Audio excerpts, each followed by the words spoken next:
Today's word of the day is inscrutable. Inscrutable का मतलब होता है जिसकी स्क्रूटनी करनी मुश्किल हो जाए, मतलब डिफ़िकल्ट टू अंडरस्टैंड और नो समथिंग, मतलब आपको कोई चीज़ समझ में नहीं आ रही है, ऐसी है कोई चीज़, इनस्क्रूटेबल है। इसीलिए मैंने बोला जिसकी स्क्रूटनी ना की जा सके, जिसकी जांच ना की जा सके, क्योंकि जांच भी तो उसी की होगी ना भाई साहब, जो कोई चीज़ समझ में आएगी आसानी से, है कि नहीं, है ना। तो इनस्क्रूटेबल का मतलब होता है डिफ़िकल्ट टू अंडरस्टैंड और नो समथिंग। सिनोनिम्स देख लेते हैं हम इसके लिए, बहुत सारे हैं, ठीक है। सो हम इसके लिए एनिग्मेटिक कह सकते हैं, आप इसके लिए जो है सीक्रेटिव कह सकते हैं, आप इस क्योंकि जो चीज़ रहस्यमय होती है वो भी तो समझ में नहीं आती है ना, है ना। सो आप इसके लिए सीक्रेटिव कह सकते हो, फोर्टिव कह सकते हो, स्टेल्थी कह सकते हो, हिडन कह सकते हो। आप इसके लिए कैमोफ्लॉज कह सकते हैं, आप इसके लिए जो है क्लेंडस्टाइन कह सकते हो, सरप्टिशियस कह सकते हो, स्टेल्थी कह सकते हो, फोर्टिव कह सकते हैं। आप इसके लिए क्लॉक बोल सकते हो, हिडन बोल सकते हो, क्रिप्टिक बोल सकते हो, एनिग्मेटिक बोल सकते हो, ठीक है।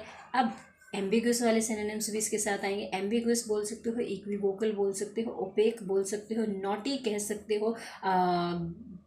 आप इसके लिए एक इडियम होता है गॉर्डियन नॉट बोल सकते हो आप इसके लिए जो है फिर मिस्टी कह सकते हो, फॉगी कह सकते हो, फ्रॉस्टी कह सकते हो, मर्की कह सकते हो, मडिंग कह सकते हैं आप इसके लिए, बाइजेंटाइन कह सकते हैं, पोप्लेक्सिंग कह सकते हैं, बैफलिंग कह सकते हैं, कन्फ्यूजिंग कह सकते हैं, बेविल्डरिंग कह सकते हैं, फ्लमॉक्सिंग कह सकते हो, फ्लबरगास्टिंग कह सकते हो आप इसके लिए जो है डम फाउंडिंग भी बोल सकते हो आप इसके लिए, बाइजेंटाइन कह सकते हो आप इसके लिए, कॉन्व्यूलेटेड कह सकते हो, इsoteric कह सकते हैं आप इसके लिए रिकॉन्डाइट कह सकते हैं, आर्केन कह सकते हो, कॉन्व्यूलेटेड कह सकते हो आप इसके लिए, ओके जी।